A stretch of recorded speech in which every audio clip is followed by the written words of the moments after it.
அண்ணா அண்ணா வந்து தம்பி இருக்கிற படத்துலலாம் நான் இருப்பேன்னு அடம் பிடிக்கிறாரா, இல்லை நீங்க அண்ணனை போடுங்கன்னு கேட்குறீங்களா?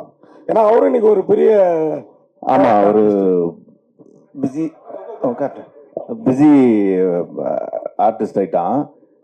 தெரியல ஆக்சுவலி இந்த படம் தான் ஆரம்பிச்சா, அதுக்கப்புறம் பெருசுல வந்துட்டு ரெண்டு பேரும் பயங்கர ஈக்குவலா. இப்போ அவன் தான் டெய்லி வந்து இனோவா வரும், கன்ஃபியூஸ் ஆகுது. இப்போ முந்தி கன்ஃபியூஸ் ஆகிட்டு இருந்துச்சு, இப்போ கன்ஃபார்மா அவனுக்கு தான் வருது இனோவா. அவன் தான் பிஸி ஆர்டிஸ்ட். நான் எதுவும் ரெக்கமெண்ட் பண்றது இல்லை சார், அவங்களா தான் கேட்குறாங்க அண்ணனை கொஞ்சம் கேளுங்க அப்படின்ட்டு. நான் தான் கொஞ்சம் இந்த ரெமிண்டேஷன் சைட்ல எல்லாம் கொஞ்சம் கம்மி பண்ணி பேசிட்டு இருக்கேன் அவங்க கூட. அது மாதிரி ஜான் விஜய் சார் சொன்ன மாதிரி நீங்க ஜான் விஜய் சார்லாம் இருந்தாங்கன்னா இந்த ஒரு ரூபா காயினை கீழே போட்டு பசங்களை பார்க்க சொல்றது, டபுள் மீனிங் இதெல்லாம் இல்லைன்னா எங்களை மாதிரி ரசிகர்களுக்கு ஏமாற்றம் ஆயிடாது. அது இல்லையே, நான் அந்த மாதிரி எதுவும் பண்ணதில்லை.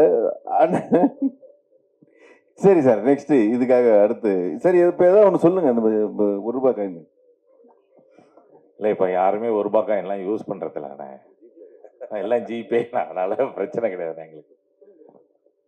சார் டைரக்டர் சார், நீங்க கே ராஜேஸ்வர் அவர் அவ்வளோ பெரிய டைரக்டர். அமரன் ஒரு படம் போதும் சாருக்கு, ஆனால் பல படங்கள் பண்ணியிருக்காரு. ஆனால் உங்களுக்கு எதுக்கு ஒரு துணை, ஏன் சிங்கிளா பண்ணல?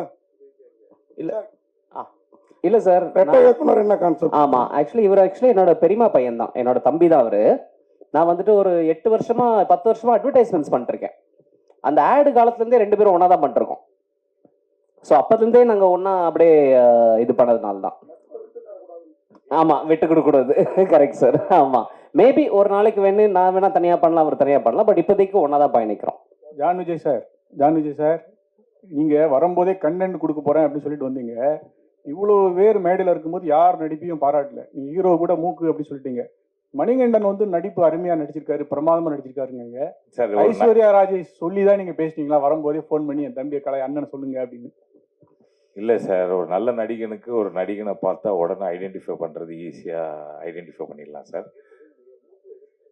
இல்லை, அவன் மூக்கை பற்றி பேசினோன்னா நிறைய பேசலாம் சார். அதுக்கு வேற கேள்வி கேட்டிங்கன்னா நான் பதில் சொல்கிறேன் சார். ஐஸ்வர்யா ராஜேஷும் வந்து எனக்கு ரொம்ப வருஷமாக தெரியும். அவங்கள very hard working person, and whatever she is today, she is made it by her hard work. I will always appreciate that, because நாங்களாம் அந்த மாதிரி தான் சார், கஷ்டப்பட்டு வாழ்க்கையில் வந்தவங்க சார். எங்களுக்கு கண்டென்ட் கொடுக்கணும்னு ரொம்ப பிடிக்கும் சார். அதுதான் நாங்கள் குட் ஆக்டர்ஸாக இருக்கோம் சார். கைத்தட்டுங்க sir please sir. Thank you sir. அது இல்லையாரு, உங்கள்கிட்ட கேட்குறோம். ஒரு மூக்கு இதை பற்றி சொன்னனால ரொம்ப நாளாக உங்களை பற்றி ஒரு நெட்டில் இதுலலாம் வருது. நீங்கள் வந்து பிளாஸ்டிக் சர்ஜரி பண்ணிட்டீங்க, ஒரு ஹாலிவுட் மாதிரி இது மாதிரி. அது உண்மையா பொய்யா?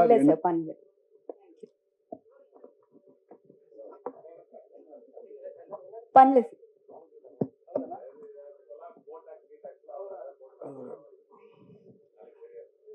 சார். மனோஜ் சார், ஒரு கொஸ்டின்.